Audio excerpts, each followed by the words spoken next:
Sedangkan stesel kas itu adalah suatu metode yang perhitungannya didasarkan atas penghasilan yang diterima dan biaya yang dibayar secara tunai.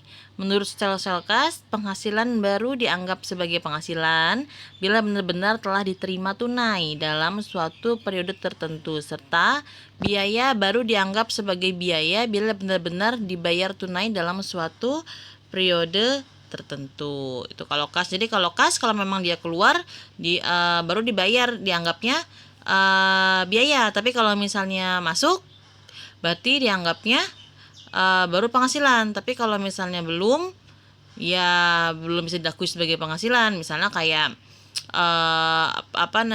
penjualan kredit, kan masuknya piutang tuh, berarti belum bisa diakui sebagai penghasilan. Itu kalau menggunakan perhitungan pajak berdasarkan stesel kas ya. Nah, ini di sini stesel kas untuk perhitungan PPh. Pemakaian stesel kas murni dapat mengakibatkan perhitungan yang mengaburkan terhadap penghasilan. Jelas ya, karena dia cuma mengakui pada saat uang terima atau dikeluarkan saja, yaitu besarnya penghasilan dari tahun ke tahun dapat disesuaikan dengan mengatur penerimaan kas dan pengeluaran kas. Oleh karena itu, untuk perhitungan pajak penghasilan dalam memakai stesel kas harus memperhatikan hal-hal sebagai berikut. Perhitungan jumlah penjualan dalam satu periode harus meliputi seluruh penjualan, baik yang tunai maupun yang bukan. Dalam menghitung HPP, harus diperhitungkan seluruh pembelian dan persediaan. Dalam memperoleh harta yang dapat disusutkan dan hak-hak yang dapat diamortisasi, biaya-biaya yang dikurangkan dari penghasilan hanya dapat dilakukan melalui penyusutan dan amortisasi. Pemakaian stesel kas harus dilakukan secara taat asas atau konsisten. Ya, berarti di sini menggunakan stesel campuran. Pembukuan dalam bahasa asing dan mata uang selain rupiah dapat diselenggarakan oleh wajib pajak ya. WP dalam rangka penanaman modal asing. Itu wajib pajak dalam rangka kontrak karya yang beroperasi berdasarkan kontrak dengan pemerintah RI sebagaimana dimaksud dalam ketentuan peraturan perundang-undangan pertambangan selain pertambangan minyak dan gas bumi. Wajib pajak kontraktor, kontrak kerjasama yang beroperasi berdasarkan ketentuan peraturan perundang-undangan pertambangan minyak dan gas bumi. Kontrak investasi kolektif yang memerlukan reksadana dalam denominasi satuan mata uang dolar Amerika Serikat dan telah memperoleh surat pemberitahuan efektif pernyataan pendaftaran dari Badan Pengawas Pasar Modal, lembaga keuangan sesuai dengan ketentuan peraturan perundang-undangan pasar modal. Itu WP dalam rangka penanaman modal asing ya. Sekarang dalam bentuk usaha tetap, yaitu WP yang mendaftarkan emisi sahamnya baik sebagian maupun seluruh di bursa efek luar negeri, dan wajib pajak yang berafiliasi langsung dengan perusahaan induk luar negeri, yaitu perusahaan anak yang dimiliki atau dikuasai oleh perusahaan induk di luar negeri yang mempunyai hubungan baik. Pembukuan dalam bahasa asing dan mata uang selain rupiah. Penyelenggaraan pembukuan dengan menggunakan bahasa Inggris dan mata uang dolar oleh wajib pajak harus terlebih dahulu mendapat izin tertulis dari Menteri Keuangan kecuali wajib pajak dalam rangka kontrak karya atau wajib pajak dalam rangka kontraktor, kontrak kerjasama. Ya, di sini ada izinnya. Ya, harus bagaimana? Ntar kalian tinggal baca sendiri. Nah, selanjutnya tadi ketentuan mengenai pembukuan. Sekarang kita bahas ketentuan mengenai pencatatan dalam perpajakan seperti apa. Yang pertama, harus diselenggarakan dengan memperhatikan itikat baik dan mencerminkan keadaan atau kegiatan usaha yang sebenarnya. Harus diselenggarakan di Indonesia sama ya, dengan menggunakan huruf Latin, angka Arab, satuan mata uang rupiah, dan disusun menggunakan bahasa Indonesia atau bahasa asing yang diizinkan oleh Menteri Keuangan, sama dengan pembukuan tadi. Terus pencatatan terdiri dari data yang dikumpulkan secara teratur tentang peredaran atau penerimaan bruto atau penghasilan bruto sebagai dasar untuk menghitung jumlah pajak yang terhutang, termasuk penghasilan yang bukan objek pajak atau yang dikenakan pajak yang bersifat final. Ini kalau ketentuan mengenai perpajakan. Oke, selanjutnya di sini penyimpanan dokumen.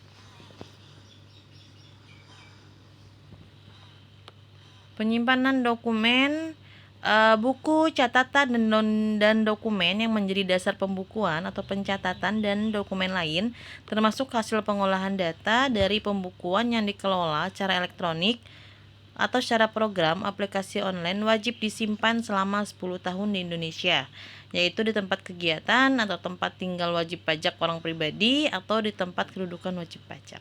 Jadi pembukuannya jangan disepelekan untuk perpajakan ya, jadi harus amankan, karena suatu saat kalau ada pemeriksaan dokumen-dokumennya lengkap gitu, makanya semua harus di filing ya.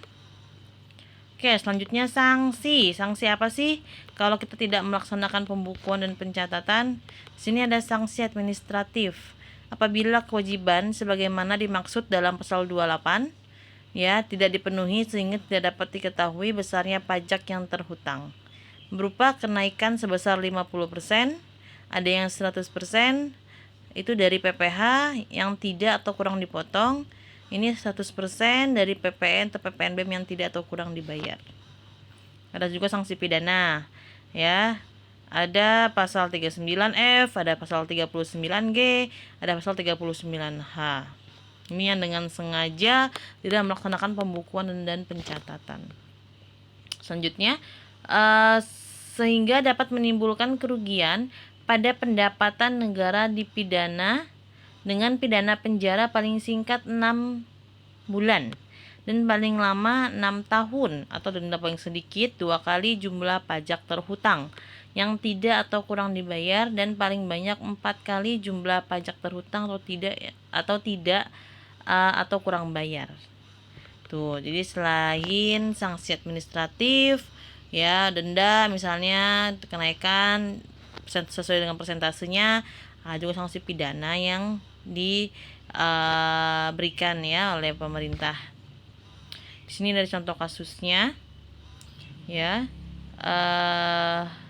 Ada PT XYZ adalah wajib pajak badan yang melakukan kegiatan usaha perdagangan barang-barang elektronik, menyampaikan SPT PPh tahun 2018 pada tanggal 30 April 2019 dengan perincian sebagai berikut. Dia ngelaporin nih ceritanya, penghasilan netonya berapa, PPh terhutangnya berapa, kredit pajaknya berapa di sini.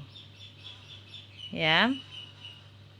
Sehingga pajak yang kurang dibayar ada 80 juta. Apabila ketika dilakukan pemeriksaan ternyata PT XYZ tidak meminjamkan buku-buku atau catatan-catatan serta dokumen yang menjadi dasar pengisian SPT, sehingga pajak terhutang tidak dapat dihitung, berdasarkan data yang ada pada DJP menetapkan penghasilan neto sebesar 1,1 miliar dengan pajak terhutang 312.500.000. Itu kalau misalnya kan tadi perusahaannya sudah menghitung sendiri nih, ya kan, pajakku yang kurang bayarnya 80 juta. Nah, karena tidak bisa menunjukkan buku-buku atau catatan-catatan atau dokumen, ya kan, buktinya, maka menetapkan penghasilan netonya bertambah 1,1 miliar dengan pajak terhutangnya juga bertambah 312.500.000. Nah, sehingga di sini hitungan SKPKB-nya tanggal 10 Desember 2019 ya.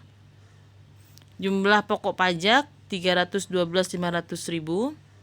312.500.000. Jumlah PP yang telah dibayarnya tadi ya 282.500.000. Jumlah kekurangan pokok pajaknya 30 juta jadinya. Sanksinya 50% berarti 15 juta. Jadi jumlah pajak yang masih harus dibayar adalah 45 juta. Tuh ini contohnya ya, kalau misalkan perusahaannya tidak melakukan tidak melakukan pembukuan atau pencatatan. Jadi pada saat pengisian SPT, si perusahaan tidak bisa menunjukkan dokumen-dokumen penting tersebut. Oke. Jadi ini pentingnya melaksanakan pembukuan dan pencatatan. Semoga teman-teman paham materi hari ini. Untuk selanjutnya silakan jika ada yang mau ditanyakan, silakan di forum GCR ya. Terima kasih banyak. Wassalamualaikum warahmatullahi wabarakatuh.